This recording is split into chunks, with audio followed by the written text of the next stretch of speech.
I am now forced to talk about one of my least favorite retirement topics, portfolio selection. So I am going to break it down into 3 easy steps. 3 easy steps. If you've got $1 million, $2 million, you're in your 60s or 70s, what should your portfolio look like in retirement? I think there's 3 steps into how to build it.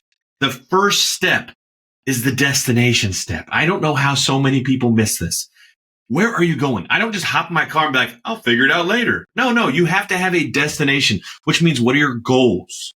What are your concerns? What are the realities of going on in your life? And what do you want to do? A lot of times that means building out an income plan to understand essentially, or at least an income forecast of what you're spending every year so that you can see the future of what your needs may be. And by breaking that down, you'll understand the incoming income you have from Social Security or other sources. And then you can figure out what's the delta. So obviously that is part 1. Step 1 of building the perfect portfolio for retirement is figuring out where you're going. I know that sounds kind of obvious, but most people skip it. Most financial advisors just start picking investments. 2, this is also missed. We're going to build a fence. One of the things that ruin most perfect portfolios is if something happens to all the underlying principles. The things that can take money out of your accounts, things like long-term care, things like taxes, things like fees, things like an unexpected market crash. So we're going to build a fence, a 4-pronged fence surrounding your house, your retirement financial house. This takes time, effort, and expertise with attorneys and accountants. That is part of building the perfect portfolio, because what's the point of picking the perfect investments if they all disappear? 0% of 0 is 0. So it's hard to take money out of something if it's not there. These are so quintessential and lost that almost no financial advisors, typically do these in any ways that help clients. So when we think of step 1 and step 2 of building the perfect portfolio, this takes about 80% of the effort and 80% of the time and is 80% of the services. Yet most people spend 100% on step 3. And you're going to have it. I'm backed into a corner, so I'm going to talk investments. Rarely does this happen on my radio show, on my TV show, or on YouTube here, but I'm going to break down how there's no rocket science here, folks. We're going to put 40 to 60% of your investments into some type of fixed insurance product, meaning it's going to be predictable and it's not going to go backwards. I will explain more about that in a second. 2, we're going to probably put 10% into structured notes. Structured notes can be a nice stopgap between fixed products and equities. Next, we're going to put roughly 20 or 30% into a blend of market ETF or indexes. We're going to have a little bit more risk, but you're going to pay very little for those market exposure. And then last but not least, 10% into cash equivalents. If you add that all up, I gave you some ranges, but you can move the levers so that all equals, of course, 100%. Why do we use the 40 to 60% into fixed insurance products? I know people are going to say, well, I could do bond laddering. I could go out there and I could do all kinds of different fun stuff. Yeah, you probably could.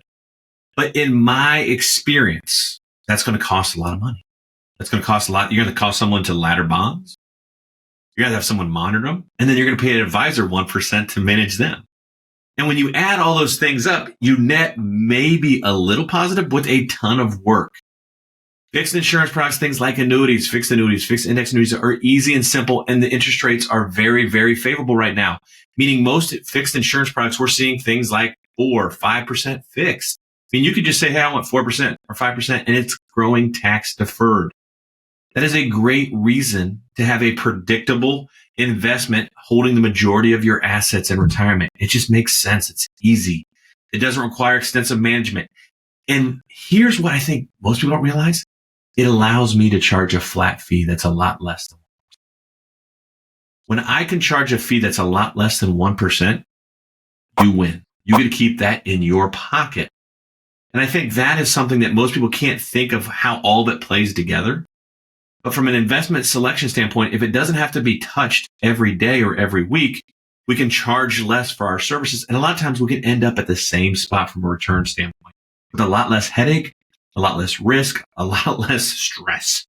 So that's another great reason. You can also ride the fixed index annuities, which are essentially allowing you to participate in the S&P or other indices. where we saw as high as 10% caps. That means if the indice goes up 12%, you get 10%. If it goes up 8%, you get 8%. If it goes down 30%, you get 0%. This is what most retirees want, is stability and predictability in their retirement. Structured notes, we talked about those in the middle. Those are a great bridge between obviously equities and your conservative, fixed products. It allows you to take a little bit more risk where you can say, hey, as long as the market doesn't go back by 30%, that's called a buffer, you don't lose anything. But if it does go back more than 30%, you may lose some money. Yet you get to participate in the upside of a lot of the equities. So structured notes can be designed however you want them. They are a little bit more complicated and they cost money to obviously build. But at times, those can be a great tool to bridge between obviously the annuity products and the market products. Then we have the indexes and ETFs. We're Jack Bogle guys and gals. So we love riding the market cheaply, mirroring an index like the S&P. It makes a ton of sense. We have 5 holdings in our general account, all of which are low cost index riding, large cap, small cap type of ETFs and index funds. We think that can make a ton of sense in a portfolio. And then, as always, 10% cash or cash equivalents just to give you some liquidity and access. When you add all those things up, folks, that to me is the perfect portfolio because it's predictable. The majority, when the stock market crashes, your life doesn't crash. Your week doesn't crash. Your month doesn't crash. Your year isn't rebuilt because of what, Meta did this year, right? Like that is silliness. Like most of us don't need to shoot the moon to obviously do everything we want in retirement. Am I sitting here telling you I built the perfect portfolio that maximizes your returns? No, but since when did you drive 95 miles per hour to the grocery store? You drive 35. Why? You can still get there and do everything you want. And I think that's how retirees should think. And at the end of the day, this perfect portfolio of obviously destinations, bumpers, then allocation, those 3 steps are so important because 85% of the work's done in the first 2 where I'm working with CPAs. I'm working with attorneys. I'm protecting your assets from the biggest risks of retirement, which most people, forget. What if you don't plan for your IRA and 40% goes down? Sam? What if you don't plan for long-term care and $100,000 leaves your accounts every year because of a unknown, dementia prognosis that came up and hit mom or dad? These are the things that can really hurt retirees. And we learned that, firsthand running an estate planning law firm for over the last decade. And if those aren't addressed, picking investments doesn't matter. And we want to say that we're agnostic in the sense that the perfect portfolio should be built for you to be obviously, allowing you to do everything you want in retirement. Make it the boring part. Make retirement the easy part.